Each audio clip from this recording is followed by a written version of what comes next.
നമ്മൾ ഇന്ന് ഡിസ്കസ് ചെയ്യാൻ പോണത് ഓട്ടോ മൈക്കോസിസ് എന്ന് പറഞ്ഞ ഇൻഫെക്ഷൻ ആണ്. ഓട്ടോ എന്ന് പറഞ്ഞ ഇയർ, മൈക്കോസിസ് എന്ന് പറഞ്ഞ ഫംഗൽ ഇൻഫെക്ഷൻ. അപ്പോൾ ചെവിയുടെ കനാലിൽ വരുന്ന ഒരു ഫംഗൽ ഇൻഫെക്ഷനെ പറ്റിയാണ് നമ്മൾ പറയുന്നത്. അതാണ് ഓട്ടോ മൈക്കോസിസ്. അപ്പോൾ ഇതിന്റെ കോസസ് എന്തൊക്കെയാണ്? അത് യൂഷ്വലി ഹ്യൂമിഡിറ്റി കൂടിയ ഏരിയസിലാണ് ഇത് കാണാം. കേരളത്തിൽ ഹ്യൂമിഡിറ്റി കൂടുതലാണ്.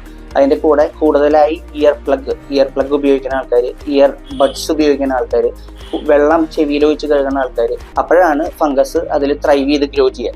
അപ്പോൾ ഇതെങ്ങനെ കണ്ടുപിടിക്കുന്നത് ഒരു ENT സർജന്റെ അടുത്ത് ചെന്ന് കഴിഞ്ഞാൽ അയാൾ ഓട്ടോസ്കോപ്പിക് എക്സാമിനേഷൻ അല്ലെങ്കിൽ ഓട്ടോ എൻഡോസ്കോപ്പിക് എക്സാമിനേഷൻ വഴി തന്നെ ഉള്ളിൽ ഒരു മഞ്ഞ കളറിൽ അല്ലെങ്കിൽ ബ്ലാക്ക് കളറിൽ കുറച്ച് ഡെബ്രീസ് ഉണ്ടാവും. അങ്ങനെയാണ് നമ്മൾ കണ്ടുപിടിക്കുന്നത്.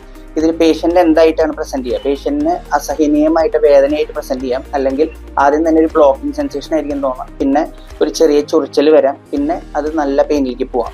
അപ്പോൾ ഈ കാര്യങ്ങളായിട്ടാണ് പേഷ്യന്റ് വരാം. പേഷ്യന്റ് അത് ചെപ്പിക്കാട്ടായിരിക്കാം എന്ന് വിചാരിച്ചിരിക്കാം, ഒരു ബ്ലോക്കിംഗ് സെൻസേഷൻ മാത്രമാണ്. അങ്ങനെ നിങ്ങൾ ഇരിക്കരുത്. ചെറിയ ചൊറിച്ചലും കൂടി ഉണ്ടെങ്കിൽ ഡോക്ടറെ പോയി കാണണം.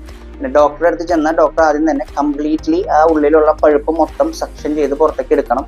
പുറത്തേക്ക് എടുത്തതിന് ശേഷം നമ്മൾ ഇയർ ഡ്രോപ്സ് ഉപയോഗിക്കണം. ചെവി ഡ്രൈ ആക്കി വെക്കണം. ഒരു അറ്റ്ലീസ്റ്റ് 7 ഡേയ്സിനോ അല്ലെങ്കിൽ 14 ഡേയ്സിനോ ചെവി ഡ്രൈ ആക്കി വെക്കണം.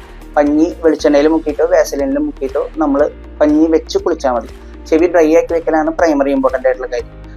പിന്നെയും വെള്ളമാക്കലോ ഒന്നും നമ്മൾ ആ ചെവിയിൽ 14 ഡേയ്സിന് ചെയ്യരുത്.